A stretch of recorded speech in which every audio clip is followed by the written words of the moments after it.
I don't find him to be interesting. I don't find him to be worthy of being candidate for president of the United States. I also don't find him interesting in the standpoint of his creativity. I find it to be lackluster. And yeah, that's about it. I'm not interested. So let's move on. Rest in peace to Regis Philbin, the 60-year showbiz career veteran, passed away recently. And I actually didn't even know that Regis was sick. I knew that he was in his 80s and that he, was still bopping around the place and still a force to be reckoned with, not only in the entertainment industry, but just by and large as the genre of hosting, as it pertains to the genre of hosting. So, Regis, who was a longtime co-host of the Regis and Kathy Lee, later Regis and Kelly show, passed away, and I believe it was from natural causes. I want to say that Regis was in his 80s, so rest in peace to him. Also, did you guys see the versus battle between Snoop and DMX? What a jubilant little battle that was. Now, for most of us, I take it that a lot of us didn't actually watch the battle. The numbers were high, but not as high as some of the past versus battles. But I thought this one was a really great one. I thought that I really enjoyed Snoop and DMX's camaraderie for each other and the respect that they had and the stories. The fact that Where My Dog's At, Get At Me Dog, the song was actually inspired by Snoop. And I'm just like everybody else. For the longest time, or at least until this battle came up, it didn't even dawn on me that it was the battle of the dogs. Like Snoop, this Rottweiler-esque figure, and DMX, this kind of pit bull figure. And I guess people are saying that Snoop won. To me, it was a no-brainer. I'm going to go for DMX all day, every day. But I thought it was a really amazing battle. Shout out to Russell Wilson and Ciara, who welcomed a new bouncing baby boy. Their son was born on July 23rd, and he goes by the name of Wynn Harrison Wilson. And mom and baby and family are all said to be doing quite well. So congratulations to them. Now, speaking of babies, Eliza Reign and Future have really been going toe-to-toe with this paternity case, and it just keeps going.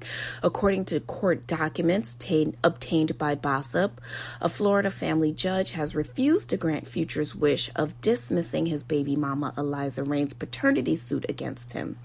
Now, Future apparently tried to get the case dismissed on the claims that Eliza committed fraud upon the court, and apparently wanted her to be punished for criminal contempt of court. Well, Eliza asked the courts to release her from paying any court fees due to not having enough money and stable employment. And Future alleges that that is all lies and claims that she misrepresented her income in her provided court documents. Now, Future says that Eliza committed perjury and even wants her to be investigated by the Attorney General, as he claims that she definitely works, has bank accounts, and a whole new SUV. Now, here's what I'm going to say. I'm going to say a couple of things about this case. Number one, any man who is unwilling to take care of their kid in a couple of ways, I think, is not only like disgusting, but I think it's also sad.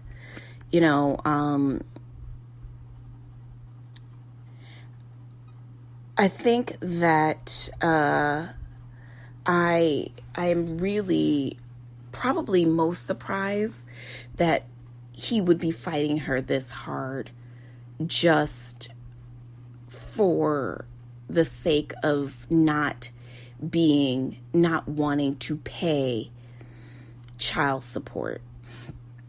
Now, let it not go unsaid that Future, who I believe has, 7 kids, 6 baby moms? Is it more than that?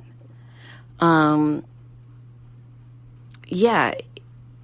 I think it'll always be lost on me that this man is going around. I guess it's not going to be lost on me given my current personal situation, but it's always lost on me that, like, you didn't fight her when it came time for you guys to engage in coitus. You didn't fight her when you decided to not wear a condom. You didn't fight her when you were, bungee jumping in and out of that thing. But now, because she has elected to actually have this kid and also elected that you should be responsible, now you have a problem. I don't get it. I don't support Future as an artist. And I'm really, I don't know. I don't get it. I think the whole thing is kind of like a big kerfuffle, if you ask me.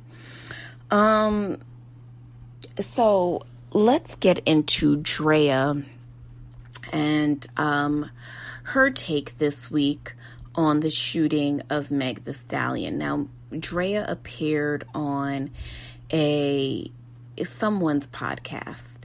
And, one of my biggest issues is a lot of you girls get on these little podcasts and you 1000% get to being dumb.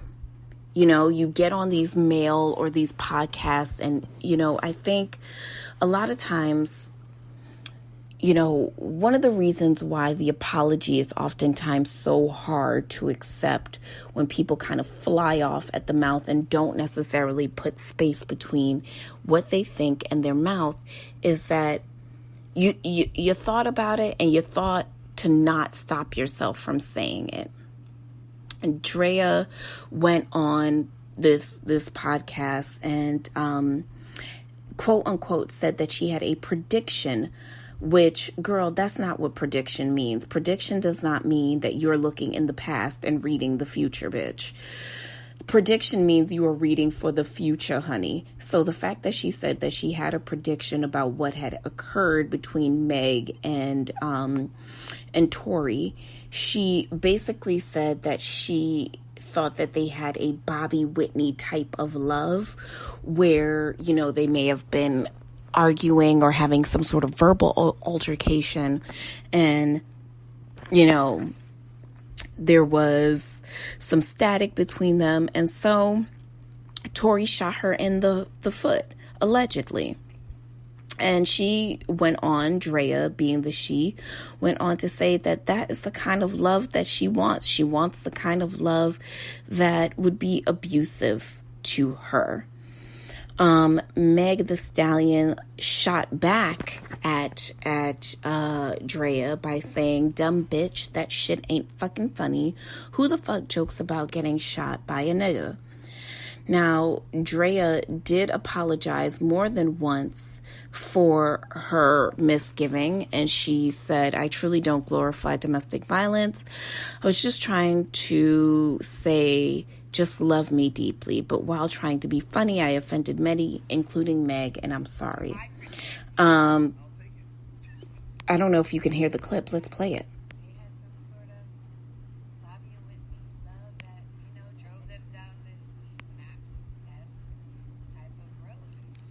I mean, I just think it's absolutely disgusting.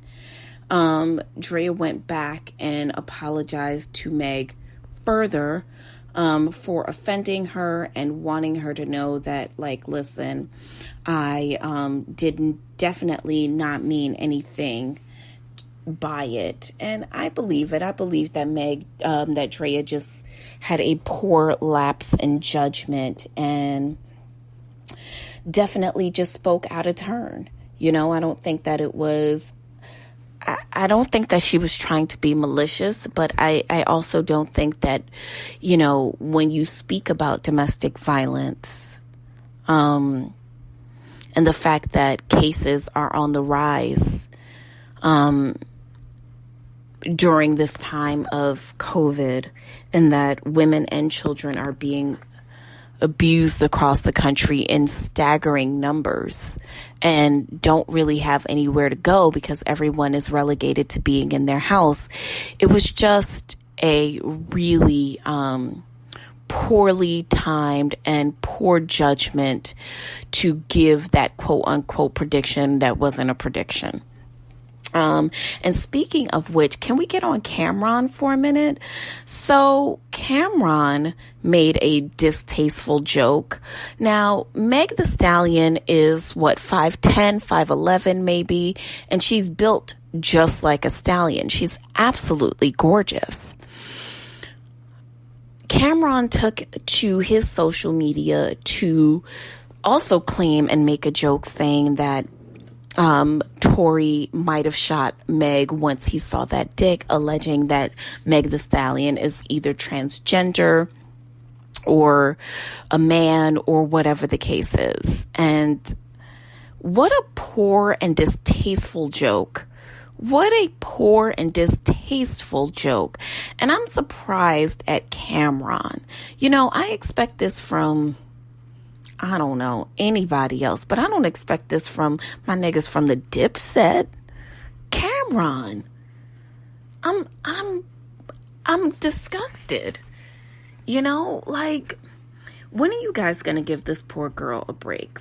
Meg has been through quite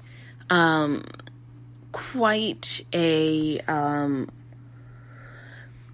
she's been through quite an ordeal having been shot, which I can't even imagine. I have been, and I think a lot of times I've said this in the past in joke, but I have been threatened to be shot at numerous times by quote unquote romantic partners. And you always think everything is a joke until it's not funny anymore, until someone's actually hurt. And, I don't think now is the time. This girl, Meg, could have been killed. Can we just get into that for a minute? And I know we talked about this last week, but Meg could have been killed. One of the other passenger in the car could have been killed. Tory's career is now pretty much over. So I think to make crude jokes at this point in time is not only disgusting, but it's unwarranted. And to also make jokes about her gender is come on. These are all niggas that would basically be trying to hit it. And y'all got something to say because she's tall? Get a grip. And whether or not she's trans I don't understand what is that any of your business. And so you are justifying this woman being shot by saying that if she was a man, that's probably why he shot her? Fuck out of here, yo. I have to tell you, most of me feels like I've been feeling this all week. Number one, Black women, I think that we may have to leave Black men behind when it comes to really leading the revolution for Black people.